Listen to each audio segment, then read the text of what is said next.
नमस्कार मंडळी, आज मी तुमच्यासाठी भेंडीची भाजी घेऊन आले आहे। चला तर मग रेसिपीला सुरुवात करूया।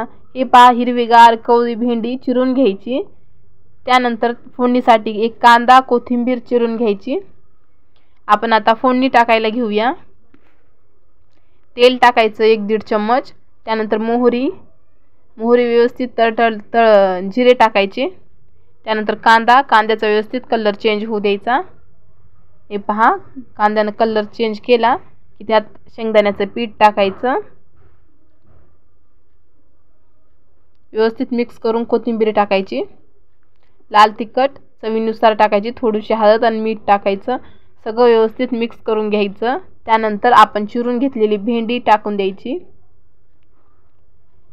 खूपच छान लागते आणि भाकरी सोबत भेंडीची भाजी खूपच छान लागते।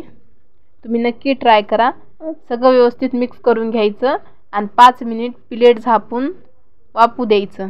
थोडंसं पाण्याचा शिंतोडा टाका, चिकट नाही होणार। थोडंसं पाणी टाकायचं।